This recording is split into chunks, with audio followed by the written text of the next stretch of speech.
So they were getting it, no? So I started with the Ramayana and Mahabharata, which is what they are. Unfortunately, they are not familiar with. What it's telling me very clearly is we need to start telling them, at least telling them those stories, because they don't seem to have a clue as to what is happening in Ramayana. So I think that's, or they don't know the word hero. Either way, for 5th standard, it's not good news. So that's something that I would look at carefully. But you have to get into the spirit of the poem. That is the bottom line. If you start explaining, children will lose it, obviously, because it's a nonsense poem. And you are first of all, poetry is hard, and then it's nonsense, and then you are trying to explain. So it's going to be impossible then. But if you do this, did they give me all the answers, or did I tell them? So the answers are coming from what? The Wapple sword. So who uses a sword? And the Jabberwock, eyes of flame. So obviously it is dangerous. And it's also in the tone of voice when you read the poem, isn't it? Pardon me? The new words, yeah. So they're all contextual. So if he's holding his head and coming, then slain can only mean it's been killed. So the word slain then doesn't by itself become a monster word for you to teach children or for them to learn. In a context they will learn. Now, did we do grammar with this poem a little bit? The burbled we did a little bit, right? Now, if I was doing it in a classroom on another day, I would look at the language and I would look at how to fit the grammar, how nonsense words can be. But I might not take the poem and do it. I might do a sentence that is nonsense and still use one word of English. Suppose if I say kharara, cooked, bamama, what will happen? Cooked, and then you got two nonsense words. So it can, the first one can only be a name, someone cooked something, isn't it? It's always like that. The grammar doesn't have to be words at all. It can be any language, any nonsense language, but the syntactical structure will give you the grammatical word in it.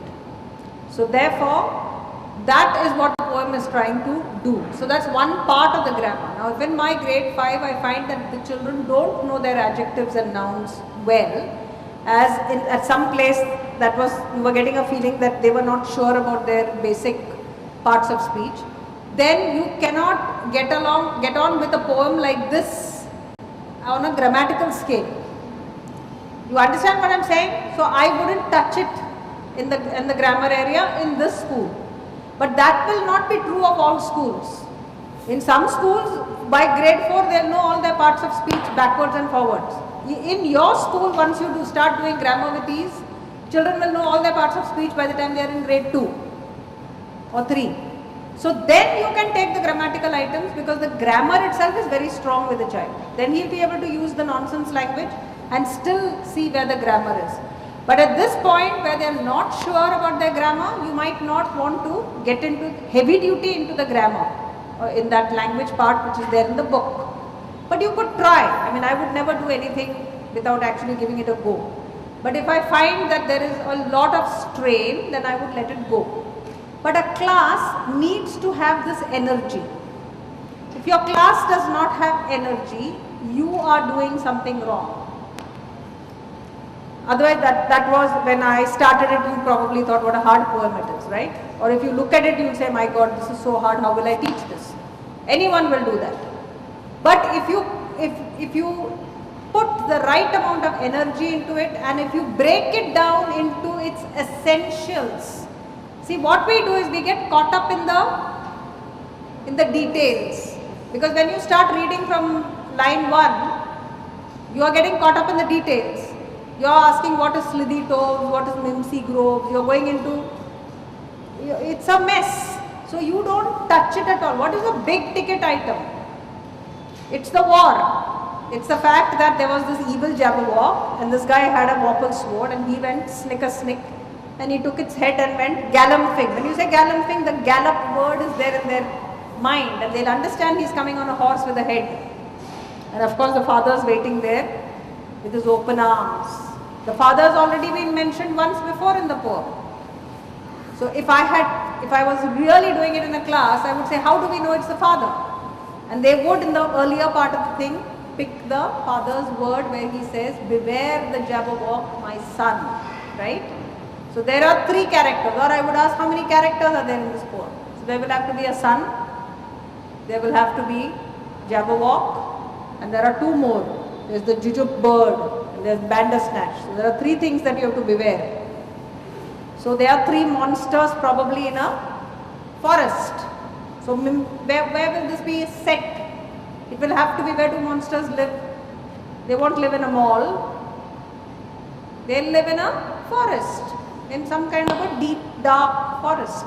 And all those verbs, mincy, toads, all that has got one murky feel about it. But in your voice, when you're doing with grade 5, it needs to come in your voice. Because children are not able to otherwise connect.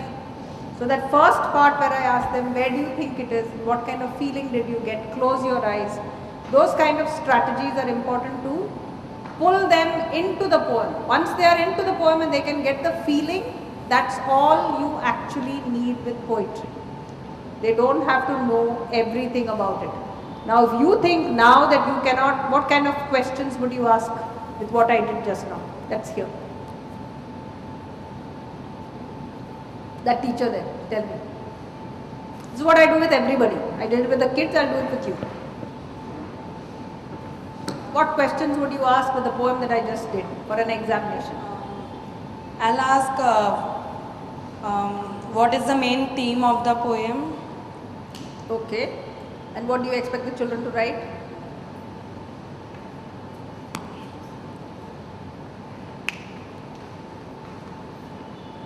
See, when teachers ask questions, they should be able to answer it also. Some students may write about the war. No, what will you write?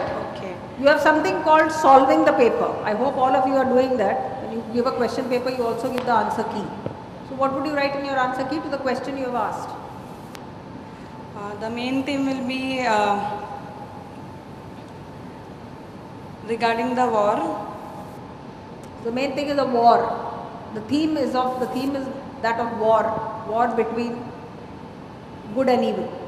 Okay, good. That's your theme. Or even if they say Jabberwock and the warrior, it's absolutely fine, valid. Okay, then what else can you ask?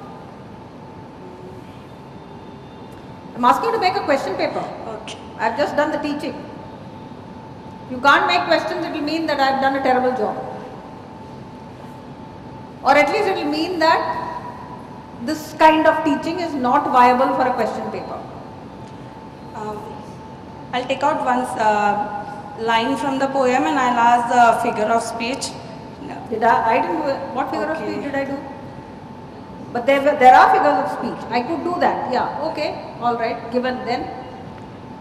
From what I did today, what will you ask? Meanings. Meanings like slain, yeah, okay, then? Then opposites.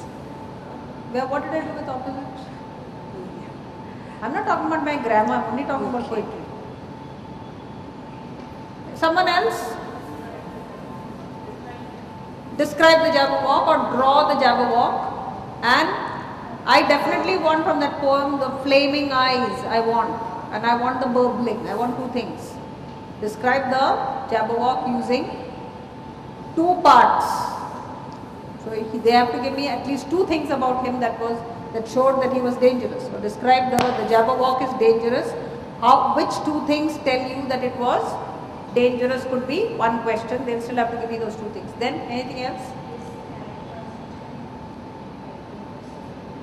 The character whom you like. So there are too many characters to like in that. There's only the warrior and this. Which animal do you think the warrior was riding on? Which word tells you? You have to justify it. The word galloping needs to be brought in because it sounds like galloping. Anything else? The lady at the back? What do you just like the ending of the poem? Okay, very good. What will you say? Now here it is the boy, the warrior who has slain the Jabberwock. So give a slight twist, some other way. So the children can say, okay, the Jabberwock, he actually killed the boy. Or it can be that the father was devastated because he had lost his son. So you want to change the ending? Yes, we can ask the children give another twist to the poem. So you are asking for a new ending to the poem. Okay, alright. Then Any other? I'm actually asking you to collectively build a question paper.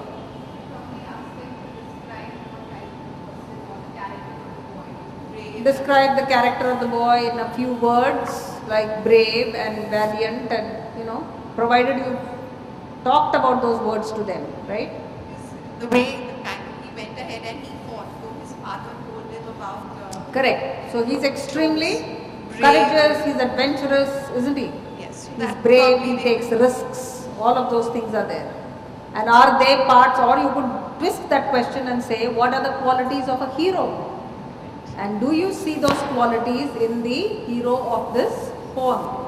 So see, collectively there are lots of questions to ask on what there is. You don't have to stick to what is given in the book. Now I might have given you some grammatical items in the book which you might not be able to do with this class.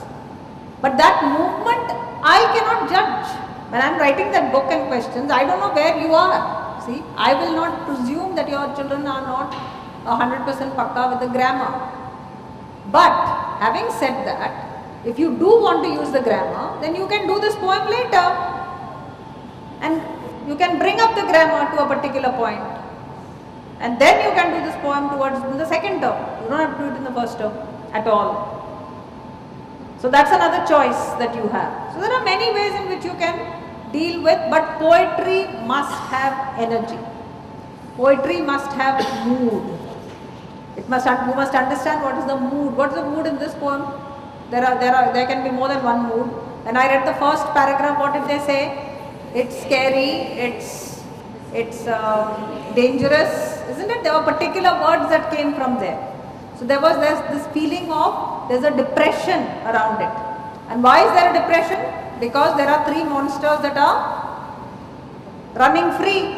Obviously there is fear. So there is a lot of that danger that they said was absolutely spot on, because there's fear in the forest, which this boy eliminates by going forth and killing the beast. So it's a simple theme. If they understand the theme, if they have a lot of fun, they laugh, it also depends on how you make them laugh, isn't it? So when they say Aladdin, you can either say what rubbish, sit down, or you can have fun about it, right, without actually being cruel to the child. But that will lift. Didn't I make them do Jabberwocky? So they got a chance to act it out. And that you can do a lot more. If it was a classroom, there's a greater opportunity for you to do many things. After the poem, you can get them to act it out.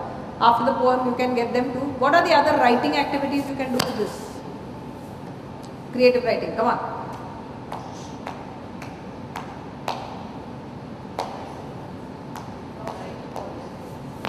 Lost in the forest, okay. You can be an eyewitness to the war. The war itself has not been described. So that's an opportunity for describing the war. Pardon me? Imagine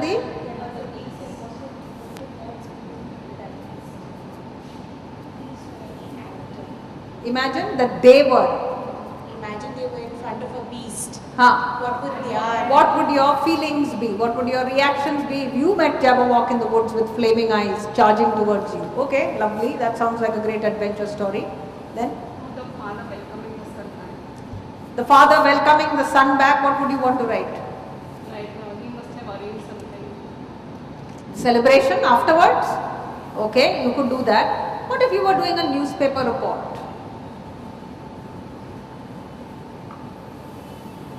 Come on, think of a question, the lady there.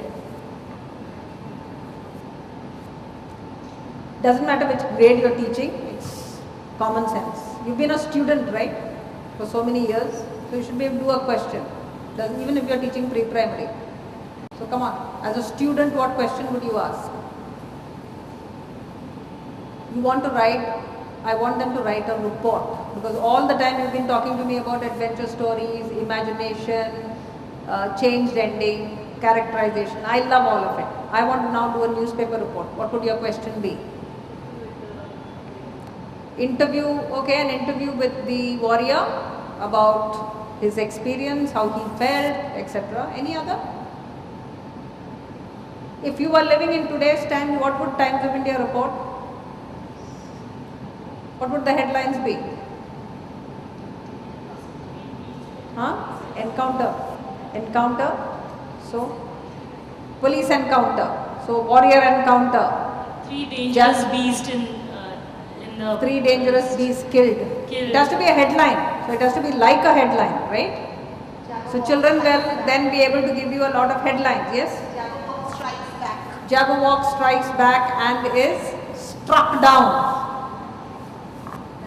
The language of newspaper, these things are always full of puns or full of play of words, right? So you can do that kind of thing, or you can get them to write a full report. Last evening, the Jabberwock was killed by the brave warrior. His famous Vorpal sword was used in what? What is that?